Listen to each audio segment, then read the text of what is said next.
देखो अगले टॉपिक की हम बात करते हैं क्लास 12 की, वो है हमारा चैप्टर नंबर 4 सारणी डिटरमिनेंट की। अब डिटरमिनेंट क्या चीज होती है, सबसे पहले ये कि पिछली वीडियो में हमने जब आव्यूह बताया था तो आव्यूह में हमने ये बोला था कि डेटा को एंटर करने के काम आता है। जैसे मान लो मैंने आपको कोई नेम लिख दिया, इस नेम के बाद हम लोग क्या करते थे, कोई भी सैलरी वगैरह उसका कोई भी नंबर, सीरियल नंबर, है ना। तो डेटा को किस तरह से अरेंज करा जाता है ये हम लोग सारणी में करते हैं। डिटरमिनेंट करते हैं कि अगर मान लो मुझे इस नाम का बंदा सर्च करना है और सर्च करके हमें वो डेटा सर्च कर लेना है, तो इसी चीज को देखते हुए हम लोग डिटरमिनेंट का यूज करेंगे। डिटरमिनेंट का सबसे ज्यादा पर्पस यूज करने का यही होता है कि कभी भी कोई भी आव्यूह हो, उसी आव्यूह को थोड़ा सा एक सिस्टमैटिक परफॉर्मेंस, जैसे मान लीजिए हर एक चीज का एड्रेस होता है, हर एक पर्सन का, पर्टिकुलर पर्सन का एड्रेस होगा, और वो जो एड्रेस होगा वो उसका एक, जैसे मान लीजिए मैंने आपको कल ये बताया था AI11, तो A11 जो है इसका मतलब क्या था, फर्स्ट रो फर्स्ट कॉलम, है ना। फर्स्ट रो ये हो गया रो और फर्स्ट कॉलम हो गया, ठीक है, फर्स्ट रो और फर्स्ट कॉलम। अब देखो फर्स्ट रो फर्स्ट कॉलम का मतलब क्या है कि जैसे मान लो ये मेरा पहला जो इंसेंट पॉइंट है, इस पॉइंट पे जो मेरी रोज हैं, जो मेरे कॉलम्स हैं, है ना, वो कॉलम्स और रोज क्या करते हैं, वो दोनों के दोनों AIJ, यानी कि इसे हम पढ़ सकते हैं AIJ। गौर से समझिए इस बात को कि I क्या है, नंबर ऑफ रो, J क्या है, नंबर ऑफ कॉलम। तो नंबर ऑफ रो और नंबर ऑफ कॉलम्स क्या करते हैं, यहाँ वेरी करते हैं कि हर एक पर्सन का एक पर्टिकुलर एड्रेस हो जाता है, या एक सवाल जो नंबर होगा वो इसके अकॉर्डिंग नंबर जो है पहले से डिसाइडेबल होगा कि वो वैल्यू जो है यहाँ पुट हो जाएंगी, ठीक है। अच्छा, तो अब इसके बाद हम लोग आगे बात करते हैं थोड़ा सा इसके डेफिनेशन वगैरह को, कि डेफिनेशन क्या है। पहला पॉइंट ये है हमारा, पहला पॉइंट में यदि कोई AIJ एक कोटि n वर्ग का आव्यूह है, n वर्ग आव्यूह का मतलब क्या है कि n मतलब नंबर ऑफ वर्ग, मतलब नंबर ऑफ सिस्टम में 3x3 की मैट्रिक्स है, 3x2 की मैट्रिक्स है, वो नंबर बाय नंबर हो सकता है, तब उसके आव्यूह A सारणी का जो डिटरमिनेंट है A है वो मॉड ऑफ A निकल आता है। देखो ये बहुत इंपॉर्टेंट है क्योंकि इसमें हम लोग मॉड के क्वेश्चन डिप्लोमेट करेंगे कि जैसे मान लो हमें मॉड निकालना है, सपोज मेरे पास ये 3x3 की मैट्रिक्स है, 3x3 की, अब जो ये मॉड A है बेटा, इस मॉड A को निकालना बहुत जरूरी है क्योंकि पेपर में अभी सबसे ज्यादा सवाल इसी के ऊपर पॉइंट ऑफ व्यू से आएगा। जैसे मान लो मॉड ऑफ A है, तो मॉड ऑफ A निकालने के लिए सबसे पहले मान लो मैं इस वाले क्वेश्चन को लेना चाहता हूँ, तो अगर मैं इस वाले क्वेश्चन को लेना चाहता हूँ तो पहले मैं -1, ये फॉर्मूला होता है, ध्यान दें ये फॉर्मूला होता है, इसके देखो 1 1 है ना, और तो इसका मतलब रोज एंड कॉलम्स को यहाँ ऊपर ऐड करते हैं IJ को, ठीक है, फिर एक ब्रैकेट लगाते हैं, मोड, इसे मोड कहते हैं। ये जो मोड होता है जानते हो क्या करते हैं, जैसे मान लीजिए मुझे ये वैल्यू निकालनी है तो मैं इसको यहाँ से छुपा दूंगा और यहाँ से छुपा दूंगा, मतलब सामने जिसके आमने सामने की वैल्यूज को मैं छुपा दूंगा, जिसकी वजह से ये जो नीचे वाली वैल्यूज बचेंगी चारों, मैं इसको यहाँ लिख दूंगा इस टाइप से।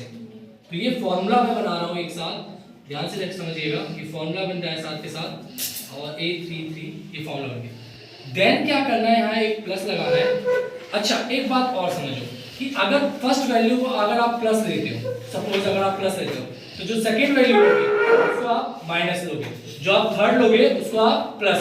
मतलब ये सिस्टम होता है कि अगर आप जहां से शुरू करना चाहते हो, इधर से शुरू करना चाहो चाहे इधर से शुरू करना चाहो, तो जो वैल्यू है अगर आप प्लस ले रहे हो तो शुरू से प्लस ले लो, अगर माइनस ले रहे हो तो फिर इसके बाद यहाँ पर क्या आएगा, माइनस फॉर्मूले में। अब इसको ले लो आप, जब आप इसको ले रहे हो यानी कि A12 को, A12 के सामने वाला क्या है, ये है बिल्कुल सामने, है ना, और उसके सामने ये है, तो बचे कौन सी वैल्यूज, एक तो आपकी ये वाली बच गई और एक तो वैल्यूज आपकी ये वाली बच गई। तो जरा गौर से समझिए, इन दोनों की वैल्यूज को हम लोग यहाँ उतार लेंगे, -1 ही रहेगा जैसा है, उसके बाद 1 2 है तो 1 + 2, देन यहाँ पर क्या आ जाएगा, दोनों साइड की जो वैल्यूज है वो यहाँ पुट हो जाएंगी, 2 1 A31 A23 और उसके बाद A33, है ना।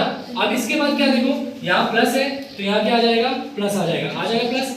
इसके बाद क्या करना है, अब हम इस वाले वैल्यूज की बात कर रहे हैं, तो जब हम लोग इस वाले वैल्यू की बात कर रहे हैं तो सबसे बेसिकली क्या करना है, इसके सामने वाला बंद हो जाएगा और इसके सामने वाला बंद हो जाएगा, यानी कि -1 तो फॉर्मूला में रहेगा, वो तो इसका सिर्फ पाथ लेता है कि ये जो पाथ है, ये जो सेशन है, ये सेशन में कौन सा 1 3 वाला है, तो हम लोग 1 + 3 ऐसे टाइप, ठीक है। किसी एक रो को ले सकते हो, किसी एक कॉलम को ले सकते हो, कहीं से भी, बट ले लो कंटिन्यू, अगर ऐसे ले रहे हो तो ऐसे लोगे या तो ऐसे लोगे। तो सबसे पहले फिर जब मैंने इसको बंद किया तो ये बंद और ये बंद, तो बचा कौन सा, एक तो ये वाला आपका बचा और एक ये वाला बचा। फिर सामने जो इसके सामने होगा, जैसे ये सामने नहीं है, पीछे है, तो ये रिकर्सिव टाइप में है। लेकिन ये जो इसके सामने ये है और इसके सामने ये है, तो दोनों ब्लॉक्स बंद हो जाएंगे। तो दोनों ब्लॉक्स बंद होने पर ध्यान से देखो, दोनों ब्लॉक्स इस टाइप से बंद हो जाएंगे, तो वैल्यूज हमारी ये अंदर की बचेगी। तो इस वैल्यूज को हम लोग यहाँ नोट कर लेंगे, ठीक है। So A21 A31 and A22 then A32, okay.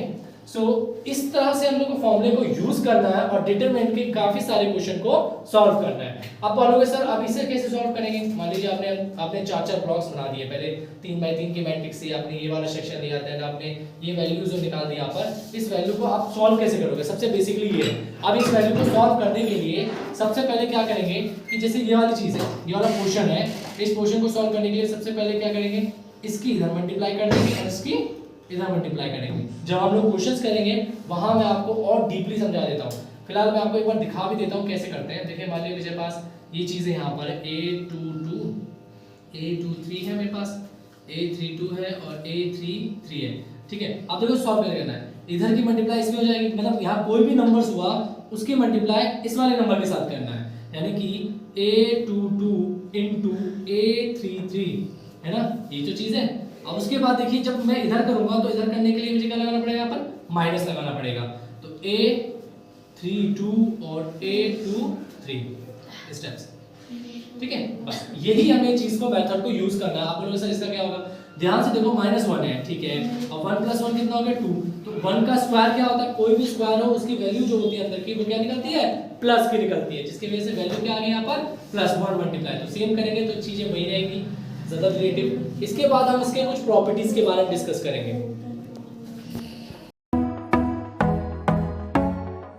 देखो अब बात करते हैं सारणी के गुणधर्म। गुणधर्म मतलब प्रॉपर्टीज क्या क्या है, क्या इसके बेनिफिट्स है, सारणी को कैसे यूज किया जाता है, वो सारे डिटरमिनेंट में चेक करेंगे। देखो सबसे पहले क्या है, यदि कोई सारणी किसी पंक्ति पर स्तंभ के प्रत्येक अवयव शून्य हो। अगर पता है तुम्हें एक सबसे बहुत इंपॉर्टेंट चीज़ है, अगर मान लो किसी भी पंक्ति, जैसे मान लीजिए मेरे पास एक कंटिन्यूस 0 मिल गई और यहाँ कुछ वैल्यूज है, तो आप जानते हो अगर ये वैल्यू अगर आपकी कंटिन्यूस 0 मिल जाए, किसी एक पंक्ति हो चाहे किसी एक रो या कॉलम में अगर 0 मिल जाए तो सारणी का मान बहुत इजीली 0 आ जाता है और आंसर इसका कितना आ जाता है? 0। इस बात का नोट कर लेना अपने माइंड में। पहले पॉइंट का मतलब ये है, यदि किसी सारणी के किसी पंक्ति या स्तंभ के प्रत्येक अवयव क्या हो? शून्य हो। क्या होना चाहिए? शून्य। अगर वो शून्य हो जाता है तो यानी कि उस सारणी का जो मान है वो कितना हो जाएगा? शून्य हो जाएगा। उसका मान क्या हो जाएगा? शून्य। इस पॉइंट ऑफ व्यू को बहुत अच्छे से समझना, क्योंकि अगर जब हम सारणी के क्वेश्चंस करेंगे तो सबसे पहले ये देखेंगे कि उसकी जो रोज है या कॉलम्स जो है उनको कैसे भी करके हमें क्या लाना पड़ेगा? 0 लाना पड़ेगा, जिससे कि हमारा सारणी का मान कितना आ जाए? 0, या कोई अच्छे से वैल्यू हमारा इवेल्युएट हो जाए, ठीक है। यदि किसी सारणी के दो पंक्ति है, क्या है? दो पंक्ति या दो स्तंभ है, ठीक है, मतलब दो रोज हैं, दो कॉलम्स हैं, अब उसके सर्वसम हो तो सारणी का मान क्या होता है? शून्य होता है। शून्य होता है, यानी सर्वसम मतलब क्या है कि इसकी जो वैल्यू है लगातार अगर 2 0 हुए तो मान लो अब यहाँ भी 0 हो गया। अब वैल्यू जो है हम लोग यहाँ से भी ले सकते हैं, है ना, तो डायरेक्ट हमें यहाँ से ये चीज वैल्यू मिल जाती है, लेकिन हमें सॉल्व क्या होता है, इसका आंसर बहुत जल्दी आ जाता है। तो इस बात का भी हमें ध्यान रखना है।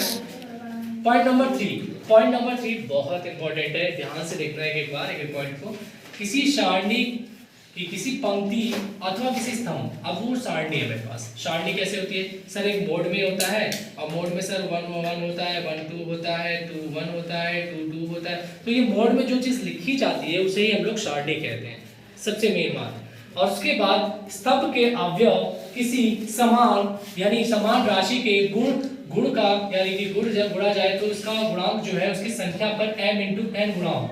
कितना हो? m से गुणा हो जाता है, जिससे अर्थात कोई नए सारणी का मान निकलने आता है तो उसे m गुना कहते हैं। जैसे मान लो मैंने उस डिटरमिनेंट में आपको देखा था, या मैंने -1 लिखा था, फिर मैंने +1 लिखा था, तो इसका मतलब क्या था कि अब मैं पहले वाली सारणी की सॉल्व कर रहा हूँ। अगर मैं जो दूसरा सारणी सॉल्व करना है तो क्या लिखूंगा? -1, इसका फॉर्मूला है -1 और यहाँ पर 1 + 2 हो जाएगा इस टाइप से।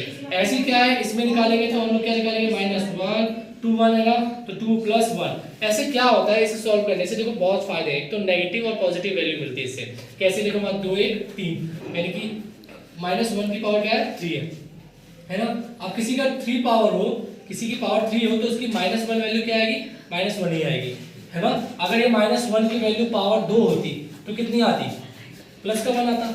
यही चीज अगर ये 3 हो जाए, ऑड नंबर हो जाए, तो क्या आएगा माइनस का 1, है ना, क्योंकि उससे कोई फर्क नहीं पड़ता। जो भी स्क्वायर वाले होंगे 2 4 6 पावर वाले यानी इवन नंबर वाले, उनकी वैल्यूज क्या होती है, सारी प्लस आएंगी। लेकिन जो ऑड नंबर्स वाली होंगी 3 5 7, वो सारी की वैल्यू कितनी आएगी, सारी की सारी वैल्यू की -1 आएगी, मतलब माइनस की वैल्यू आएगी, ठीक है। उसके बाद पॉइंट नंबर 4, एक डिटरमिनेंट जो है वो x1 y1 x2 y2 x3 y3 को इस तरह से क्षेत्रफल में लिखा जाता है। ये क्षेत्रफल का फॉर्मूला है जिसका इस्तेमाल करके हम लोग एक न्यूमेरिकल, बहुत ज्यादा इंपॉर्टेंट न्यूमेरिकल सॉल्व करेंगे, जहां पर लास्ट जो कॉलम होगा, जो कॉलम में C3 होता है, उसके लास्ट में क्या होगा 1 1 1 1, ऐसे इस तरह से हम लोग इसको सॉल्व करेंगे जो हम न्यूमेरिकल्स में कराएंगे।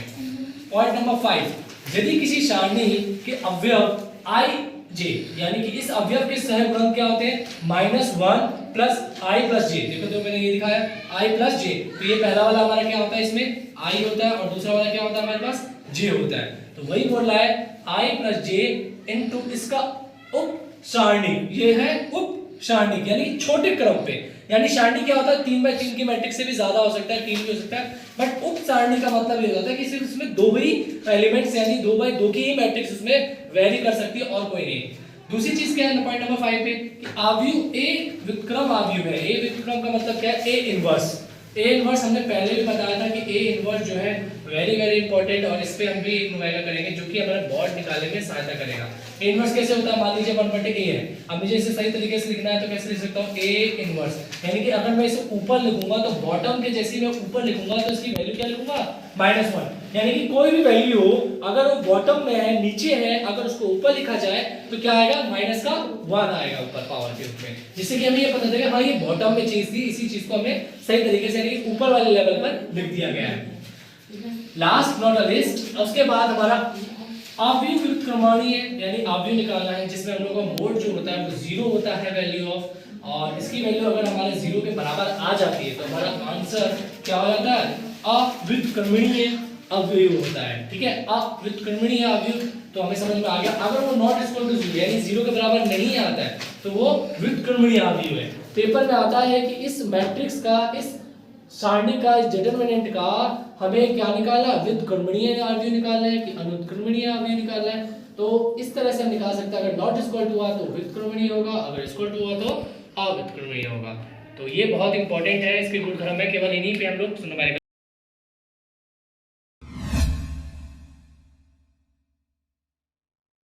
देखो अब हम लोग अपने सारणी में सबसे इंपॉर्टेंट है कि न्यूमेरिकल क्वेश्चन पे आ चुके हैं। अब कैसे सवाल को सॉल्व किया जाता है वो भी हम देख लेते हैं, ठीक है। तो सबसे पहले देखो इस सवाल को सॉल्व करने के लिए हमें क्या निकालना है, x की वैल्यू फाइंड करनी है। तो जब हमें x की वैल्यू अगर फाइंड करनी है तो कैसे निकलेगी, तो सबसे पहले मैंने आपको बोला था कि जब भी अगर कोई मोड में हो तो सॉल्व कैसे करते हैं, इस वाले साइड में मल्टीप्लाई इस वाले साइड से करते हैं, तो x जा x² है कि नहीं, तो 18 2 जा माइनस लगाकर 18 2 जा 36, क्लियर है, ओके। यहाँ पर देखो इसकी मल्टीप्लिकेशन करेंगे, सिर्फ पहले लेफ्ट हैंड से जो भी होगा हमारे पास उसी से करेंगे, 6 6 जा 36 एंड देन 8 2 जा 16, 8 2 जा 18 2 जा 36, तो 6 6 जा 36 18 2 जा 36, ये आ गया है कि नहीं वैल्यू। अब देखो तो 36 2 से 36 दिया क्या होगा 0 0 आ गया, देन x² - 36, x² यही रहेगा, 36 को जब हम वहाँ भेजेंगे तो 36 प्लस का बन के जाएगा, तो x² क्या हो जाएगा √36, तो √36 का प्लस माइनस 6। ऐसे हमने सारणी की कोई भी वैल्यू निकाल सकते हैं बहुत इजी तरीके से, वो भी इस तरह से सॉल्व होगी। किसी भी मोड को सॉल्व करने का तरीका क्या होता है, a b c d जो है, इस d की मल्टीप्लाई a से करेंगे तो ad हो जाएगा, देन c की इसमें करेंगे तो माइनस a।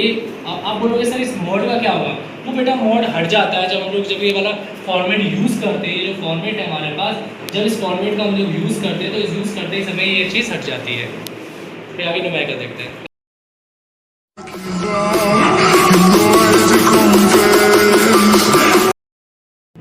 देखो अब हम लोग इसी में क्वेश्चन नंबर 2 की बात करते हैं। इसमें देखो बेटा बहुत ज़्यादा पेपर में आ जाता है, टिपिकल वाले में भी, टिक द राइट में भी क्वेश्चन आ जाता है। वो पूछता है कि अस्तित्व ज्ञात कीजिए। सबसे पहले ए इनवर्स ज्ञात कीजिए सर। मैं इस पर ज़्यादातर क्वेश्चन कराऊंगा क्योंकि ये बहुत इंपॉर्टेंट है, ए इनवर्स निकालना, एडजॉइंट टर्म निकालना। अब इसमें अस्तित्व पूछा है उसने कि अस्तित्व मतलब इसकी वैल्यू निकालिए कि कैसे इसकी वैल्यू निकलेगा। अब देखो सबसे पहले मैंने आपसे एक बार बताया था कि जब भी अगर हमें मोड निकालना हो तो निकालने के लिए सबसे पहले कैसे निकाला जाता है वो देखें। यानी कि जैसे 3x3 की मैट्रिक्स है हमारे पास, कितने बाई 3 की मैट्रिक्स है 3x। तो अगर आप जैसे मान लीजिए मैं इस क्वेश्चन को थोड़ा यहाँ बता रहा हूँ साफ साफ, और इसे ध्यान से देखिएगा कैसे मैं सॉल्व करूँगा इजीली तरीके से। तो ये है ए, देखो इसको निकालने के लिए सबसे पहले अगर मान लो मैं इसकी बात करूँ, इस वाले की, यानी इसका नाम क्या था A11 है ना। अब मैं इसको निकालना चाहता हूँ तो मेरे को इसको निकालने के लिए क्या लिखना पड़ेगा, इसको साइड में लिखना पड़ेगा -1, देखिए वैल्यू यहाँ पे मैंने पहले लिखा था तो इसके लिए 2 लिख लिया। इस वैल्यू लिखने के बाद ये वाला ब्रैकेट बंद और ये वाला ब्रैकेट बंद, यानी कि ये वाला पोर्शन आ गया। इस वाले पोर्शन को हम लोग इसके अंदर लिख देंगे 2 5 1 3। क्लियर है। जब मैंने आपसे बोला था पहला वाला अगर आप प्लस लोगे दूसरा वाला आप माइनस लोगे, पहला वाला प्लस, ऐसी भी ले सकते हो चाहे ऐसी भी ले लो, बात एक ही है और आंसर भी एक ही आएगा। तो दूसरा वाला क्या है 0 है, तो 0 लेने का कोई मतलब नहीं, क्योंकि अगर बाहर 0 लोगे तो वैल्यू अपने आप सारे ऑटोमेटिक 0 हो जाएगा। फिर भी मैं आपको करके एक बार दिखा देता हूँ, जैसे 0 है तो ये ब्रैकेट हो गया, ये वाला बंद ये वाला बंद, तो देखो कौन सा वाला बचा, ऊपर वाला बचा है कि नहीं, यानी कि लैम्डा -3 2 5 है ना। अब इसके बाद क्या हो गया, अब इसके बाद ध्यान दीजिए कि जो पॉइंट ऑफ व्यू है उसके बाद प्लस का बात आ गई, तो यहाँ पर वैल्यू क्या है मेरे पास 1, तो यहाँ +1, फिर मोड लगाएंगे, ये वाला हिस्सा बंद और ये वाला हिस्सा बंद, तो कौन सा आएगा, ये वाला हिस्सा ऊपर वाला, ये वाला, यानी कि लैम्डा -3 2 5 है ना, इस टाइप से। अब ध्यान से देखिए मैं सॉल्व कैसे करता हूँ। अब इसे क्रॉस मल्टीप्लिकेशन 3 2 जा 6 5 1 जा 5, माइनस का चिन्ह आएगा माइनस। अब देखो 0 चलो लिख लो, कोई नहीं लिख सकते हो, आपको ऐसा कोई मना नहीं है, फिर मैं आपको दिखा दूंगा 5 लैम्डा माइनस। अब देखो माइनस पहले से एक तो माइनस लगा हुआ है, एक माइनस फॉर्मूले में होता है, तो माइनस माइनस क्या हो जाएगा प्लस हो जाएगा इसी तरीके से, 3 2 जा 6 है ना, फिर +1 फिर ब्रैकेट 5 लैम्डा 3 2 जा 6 +6, ओके वेरी सिंपल। तो यहाँ पर 2 रहेगा, फिर 1 बचेगा ओनली। अभी देखो इस 0 के साथ देखो यहाँ पर हम 2 1 जा 2 देते हैं, मैं इसका मल्टीप्लाई कर देता हूँ, ये दोनों जुड़ेंगे तो नहीं, क्योंकि ये वेरिएबल है और ये बिना वेरिएबल का है कि नहीं। तो उसके बाद प्लस ये भी बिना वेरिएबल का ही है, तो हम लोग इसको नहीं करेंगे। 2 1 जा 2, क्योंकि यहाँ इनटू है, 2 1 जा 2 हो जाएगा। अब ध्यान से देखिए यार 0 मल्टीप्लिकेशन करेंगे किसी भी नंबर पे तो उसका वैल्यू क्या आएगा 0 ही आएगा। तो 5 लैम्डा +6 है ना, तो उसके बाद ये 2 का 2 ही रहेगा, +5 लैम्डा +6 है ना। वैल्यू देख रहे हो कैसे आ रही है, तो 6 और 2 कितना हो जाएगा, 6 और 2 आपके हो जाएंगे, ये दोनों यहाँ से 8, क्या हो जाएगा 8, डायरेक्ट 8 कर लो। अच्छा अब वो बोला अस्तित्व नहीं है, अस्तित्व का मतलब क्या होता है, ए इनवर्स की जो वैल्यू है वो कितने के बराबर हो जाएगी 0 के, 0 के बराबर नहीं होनी चाहिए। अब जब ए की वैल्यू कितनी हो जाएगी फिर 0, तो यहाँ ए की वैल्यू मैंने 0 रख ली, ये वाली जो ए है ए और यहाँ पर भी ए। अब इसके बाद इस वैल्यू को इधर भेज दो, तो ये कितना आ जाएगा, सो -8 = 5 लैम्डा। देन अगर आप 5 को इधर भेजेंगे तो इनटू में क्वेश्चन है, तो क्वेश्चन जो इनटू है वो कहाँ चला जाएगा नीचे डिवाइड में, तो हमारे पास किसकी वैल्यू आ गई, लैम्डा की वैल्यू आ गई, जो कि हमें निकालना था कि ए का अस्तित्व नहीं है। तो यदि लैम्डा की वैल्यू कितनी होगी, लैम्डा का मान कितना होगा, लैम्डा का मान बताइए, ठीक है। आगे इसके बाद बहुत इंपॉर्टेंट न्यूमेरिकल करेंगे, ध्यान से देखिएगा समझिएगा।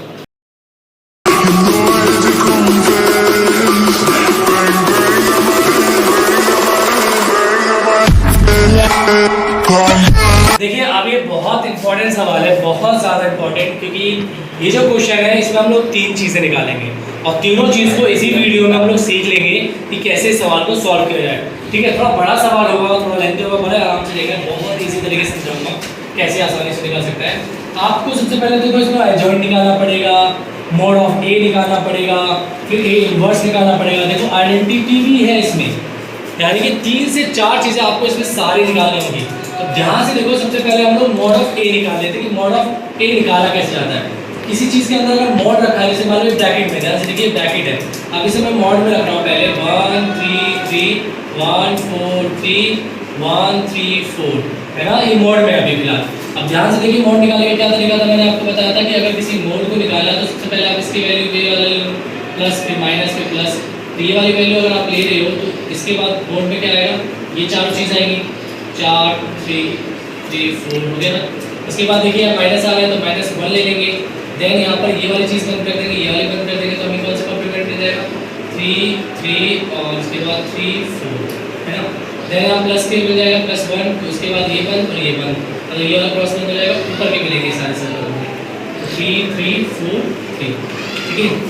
अब इसे सॉल्व कर लेते हैं कि अब सॉल्व कैसे करेंगे। देखो 1 4 4 16, मैंने आपको बोला था कि हमेशा इस साइड से मल्टीप्लिकेशन करते हैं, इधर से जब करेंगे तो माइनस लगाएंगे, -3 3 9, 1 3 4 12, 3 3 9 +1 3 3 9 -12, उसके बाद कितना बचेगा 16 में से 9 गया तो ये आपके बचेंगे 6 और 7 बचेगा ना, फिर 1, उसके बाद 12 में से 9 गया तो 3 बचेगा, प्लस फिर 1 माइनस का 3 बचेगा, तो उसके बाद 7 1 जा 7, 3 1 जा 3 -3 ऑब्वियस है, तो माइनस प्लस माइनस, सो उसके बाद 7 -6, तो ये आ जाएगा मतलब मतलब अपने मॉड ए हमने निकाल दिया, जिसका हम लोग यूज़ करेंगे आने वाले हमारे पर्पस ऑफ क्वेश्चन पे।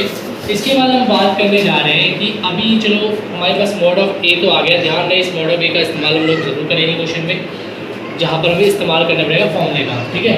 अब जो फॉर्मूले का हमें इस्तेमाल करना है, ध्यान से देखिए, आपको यहाँ पर अब निकालना क्या है, एडजॉइंट। एडजॉइंट निकालने के लिए सबसे पहले आपको ए इनवर्स भी निकालना पड़ेगा, तो उसको निकालने के लिए सबसे अच्छा मेथड ये होता है कि जो मैंने आपको AIJ दिखाया था, तो एडजॉइंट है ना बेटा, एडजॉइंट। अब एडजॉइंट निकालने के लिए सबसे पहले आपको ये वैल्यूज को फाइंड करना पड़ेगा सही तरीके से। जैसे मान लीजिए मेरे पास ए वैल्यू है, ए वैल्यू मेरे पास यहाँ पर जो असाइन है वो A11 है, A12 है, A13 है, A21 है, A22 है, A23 है, A31 है, A32 है, A33 है। बेटा ये सारी वैल्यूज आपको निकालनी पड़ेगी, आराम से निकालें, बहुत इजी तरीके से। जैसे मान लो अगर मैं A11 निकालने बैठता हूँ तो क्या मेरा फॉर्मूला बताएगा, -1 बताया था आपको, उसके बाद मैंने बोला था 1 + 1 निकालिए बेटा, उसके बाद फिर मॉड ऑफ में जो ये वाली वैल्यूज होंगी उनको लिखना है। तो ये वाली वैल्यूज में कंपेयर करके देखेंगे तो A22 क्या है हमारे पास 4 है, A32 क्या है 3 है हमारे पास, और फिर 3 4 बिल्कुल यही है। अब इसको सॉल्व कर लो, कैसे सॉल्व करेंगे देखो, बड़े आराम से कर लेंगे हम लोग इसको। -1 का स्क्वायर, फिर मोड ऑफ 4 4 16, 16 -3 3 9, तो 16 में से 9 गया तो कितना बचेंगे आपके पास 7 बचेगा। अब देखो इसका स्क्वायर, तो स्क्वायर की वैल्यू तो 1 ही आनी है, तो A11 की वैल्यू कितनी आ गई 7 आ गई। ऐसे ही हमें A12 की निकालनी है, -1 है ना, -1 + 1, ठीक है। उसके बाद क्या निकालेंगे मॉड ऑफ, उसके बाद मॉड ऑफ हम निकालेंगे। अब 1 2 है ना, तो यहाँ 1 2 रखो, 1 2, ठीक है। उसके बाद 1 2 कौन सा है, 1 2 हमारे पास ये वाला है, यानी कि ये 1 2 वाला ये वाला मेथड है ना। अब 1 2 ये वाला मेथड है, यानी कि इसको छुपा लेंगे, इसको छुपा लेंगे और इसको ऊपर छुपा लेंगे, तो कैसे हो जाएगा 1 1 3 4, 1 1 3 4 है ना। तो कितना आ जाएगा माइनस, अब देखो माइनस का 1 आया, क्यों, क्योंकि 3 एक ऑड नंबर है, जब ऑड नंबर है तो इसका मतलब वैल्यू क्या आएगी इसकी, ऐसे ऑड आएगी, 4 1 जा 4 -3 1 जा 3, तो इसी तरह से अभी वैल्यू माइनस का आएगा इस बार, और 1 4 में से 3 या 1 आएगा प्लस का, लेकिन इसके वजह से यहाँ -1 का क्यूब जो है 1 ही आता है, माइनस का आएगा 1 1 जा 1 आ जाएगा। तो हमारे पास A2 की वैल्यू ये आ गई। ऐसे ही हमें सिमिलरली A3 की निकालनी है, A -1 1 + 3 निकाल देनी है मॉड ऑफ A3 का मतलब ये वाला सेशन है, तो ये वाला सेशन बंद हो जाएगा, ये वाला बंद हो जाएगा, 1 4 और 1 3, तो 1 4 और 1 3 हो जाएगा वैल्यू। तो यहाँ पर जो वैल्यू है हमारी क्या हो जाएगी -1 1 + 3, तो 1 + 3 कितना होता है 4, यानी कि इवन नंबर, तो इवन नंबर क्या आएगा पॉजिटिव ही आएगा हमारे पास वैल्यू। 3 1 जा 3 -4 1 जा 4, तो ये आपका माइनस का 1 आया इसकी वजह से, बट इसकी वजह से क्या आता प्लस का 1 आता, तो इसकी वजह से 1 1 जा 1 माइनस का, तो यानी कि आपको वैल्यू क्या आ जाती ये चीज़, ठीक है, ये चीज़ आ जाती। देखो ऐसी सिमिलरली क्या करना है, आपको सारे वैल्यूज निकाल देने हैं। बहुत ज़्यादा लंबी वीडियो ना हो इसीलिए हमने बहुत जल्दी करने के देखा है कि इस चीज़ को हम लोग सिमिलरली 2 3 3 1 3 2 ऐसे करके हमें वैल्यूज निकाले, भाई सेम मेथड से ही, जैसे मान लीजिए मल्टीप्लिकेशन करके 4 1 जा 4 भैया, फिर 3 1 जा 3 यहाँ कर लेंगे, है ना, तो 4 में 3 आएगा, तो इसी चीज़ को हम लोग थोड़ा सिमिलरली कर लेंगे, ठीक है। अब देखो हमारे पास सारी वैल्यूज आ गई, A11 की आ गई, A12 की, A21 की, A22 की, 23 की, सबकी वैल्यू आ गई। अब ये सारी वैल्यू आपको क्या करनी है, उठा के यहाँ पटक देनी है, मतलब रख देनी है, इट्स मीन। अब देखिए यहाँ पर A11 की वैल्यू कितनी है, यहाँ से देखिए 7, A12 की वैल्यू कितनी है, यहाँ से देखिए -1, उसके बाद A2 की -3, फिर 1, फिर 0, उसके बाद -3, उसके बाद 0, उसके बाद 1 है ना। अब उसके बाद देखिए, अब ये तो हमारा निकल गया ए, अब इसका एडजॉइंट निकाला है, तो इसका एडजॉइंट निकालने के लिए पहले इसका ट्रांसपोज करना पड़ता है। क्या करना पड़ता है? ट्रांसपोज, यानी सीटी। सीटी का मतलब हो जाता है इसका ट्रांसपोज करना पड़ता है, इसका कंप्यूटेशन निकालना पड़ता है। तो इसका ट्रांसपोज करेंगे कि ट्रांसपोज क्या होता है, जो ये रो में लिखा है ना बेटा, जैसे ये आपके रो में लिखा हुआ है ये चीज, कि ये चीज जो लिखी हुई है ऐसे, उसको आपको ऐसे लिखना है कॉलम में, यानी कि 7 - 1 - 1। क्या यहाँ पॉइंट ऑफ व्यू आपको समझ में आ गया? ये आ गया तो सब कुछ काफी समझ में आ जाएगा आपको। और उसके बाद देखिए फिर इस चीज को भी आपको ऐसे लिखो ऊपर की ओर 3 1 0, इसको भी कैसे लिखो ऊपर की ओर 3 0 1। तो ये आपका ट्रांसपोज निकल गया ट्रांसपोज। तो आपने सीटी का ट्रांसपोज यानी कि एडजॉइंट ऑफ ए भी निकाल दिया साथ के साथ इन्होंने यहाँ पर, और भी छोटे तरीके से लिख देते हैं सीटी, यहाँ पर आपने एडजॉइंट भी निकाल दिया ए आई जे। एडजॉइंट जो आपको निकालना है यहाँ पर ये वाली चीज है पोर्शन, तो ये पोर्शन आपने यहाँ पर फाइंड कर लिया है, जिससे क्या होगा कि आपको जो हमारा मॉड ऑफ ए निकला था, मॉड ऑफ ए क्या निकला था हमारे पास 1 निकला था, उसी वैल्यू के साथ आपको इसे सॉल्व करना है। ठीक है, अब देखो आगे, तो जैसे मेरे पास ये वैल्यू आ गई, अब जब एडजॉइंट ऑफ ए आ गया तो मैं यहाँ रख दूं, आराम से पुट कर लूं, अब तो कोई प्रॉब्लम नहीं है ना मुझे। अब मान लो पहले ए है, देखो बेटा ए है ना, तो ए चीज क्या है हमारे पास 1 3 3 1 4 3 1 3 4 है ना। उसके बाद क्या है हमारे पास 1 2 डॉट, एडजॉइंट ऑफ ए निकाल दिया आपने, तो एडजॉइंट ऑफ ए भी लिख लो आप अपने पास। ब्रैकेट्स का ध्यान रखना बेटा, ब्रैकेट्स थोड़ा सा अलग बनता है ये सब, है ना। तो -3, उसके बाद -1, फिर 1, फिर 0, -1, फिर 0, फिर 1। अब देखो ध्यान से इनटू वाला फंक्शन है, इसका रो की मल्टीप्लाई और इसके कॉलम्स की मल्टीप्लाई, है ना। जैसे हमने पिछले अपने आव्यू में किया था, सेम यही मेथड यूज करना है यहाँ पर, मल्टीप्लिकेशन मेथड। तो जैसे मैंने आपसे बोला कि देखो हम टाइम थोड़ा कंज्यूम करके भी बचा रहे हैं, तो देखो मैंने बोला था इसके रोज के कॉलम्स की मल्टीप्लाई कर लेंगे। 1 की हमने 7 में की, फिर 3 की हमने 1 में की, 3 की फिर हमने 1 में की। सिमिलरली केस में हमने इसकी इसमें करेंगे, एक बार इसमें करेंगे, एक बार इसमें करेंगे, तो हमारी सारी वैल्यूज जो है निकल के आ जाएंगी। कि जैसे मान लीजिए पहले मैंने इन तीनों से करा, तो ये वाला ऑप्शन का सारा आ जाएगा, फिर मैंने इसकी करूँगा इन तीनों मेरे साथ, तो फिर मेरे ये वाला ऑप्शन आ जाएगा, फिर ये वाला करेंगे इसके साथ, तो इस तरह से आ जाएगा। जब इन्हें कैलकुलेट करेंगे तो हमारा आसानी से वैल्यू ये आ जाएगी आंसर में। अब ये वैल्यू जो हमारी आ गई वो हमने निकाल दिया क्या, मॉड ऑफ ए और वैल्यू ऑफ ए। अब तुम्हें ये पूछना है सर एडजॉइंट ऑफ ए जो हमने निकालना है वो तो हमने निकाल दिया, चलो ठीक है, हमने दोनों वैल्यूज रखे, ये पुट करके वैल्यूज दिया है। अभी जो मॉड ऑफ ए आई क्या मतलब क्या है कि मॉड ऑफ ए आई का मतलब है, जैसे मान लो मॉड ऑफ ए की वैल्यू कितनी आई है, यहाँ पर देखो बेटा 1 आई है ना, डॉट देखो आई कितना है, आई बोले तो क्या होता है इंटीग्रेशन। अब हम लोग 3/3 की मैट्रिक्स पढ़े, तो 3/3 का आइडेंटिफाई क्या होता है 0 0 0 1 है ना, यहाँ पर 0 फिर 0 0 1, तो लास्ट में बस ये 3/3 की मैट्रिक्स है, ये आई आइडेंटिटी है। तो आइडेंटिटी तो देखो दोनों सेम होगी, तो हमें पहले बताया था कि आइडेंटिटी सेम हो जाने से हमारा ये पहला आंसर निकल गया, यहाँ से आता है। आप बोलोगे सर ए इनवर्स निकालना है, तो मैं आपको बता दूं बेटा ए इनवर्स का फॉर्मूला क्या होता है, ए इनवर्स बराबर होता है एडजॉइंट ऑफ ए हो जाता है, और उसके बाद आपका बटे मॉड ऑफ ए होता है। Very simple, very simple. तो ध्यान देखिए, आपको एडजॉइंट ऑफ ए है, आपकी वैल्यू आई हुई है ना। अब इस पे क्या कर देना है आपको, सीधा मॉड ऑफ ए यानी 1 का डिवाइड कर देना है। अब कोई भी चीज का ए इनवर्स निकालने का बहुत सिंपल तरीका होता है, पहले एडजॉइंट ऑफ ए निकाल दो। एडजॉइंट ऑफ ए कैसे निकलता है, A11 A12 A3, जैसे पिछले अभी थोड़ी देर पहले हमने किया था, तो वैसे ही निकाल करके इस चीज को कर लेंगे। इसके बाद 1 से डिवाइड कर देंगे, देन 1 से डिवाइड करेंगे तो वैल्यू हमें ये मिल जाएगा। तो हमने ए इनवर्स भी निकाल दिया इसमें साथ के साथ इजीली तरीके से, तो बहुत आसानी से सवाल हमारा हो गया। ठीक है, तो ये हमारा आंसर है।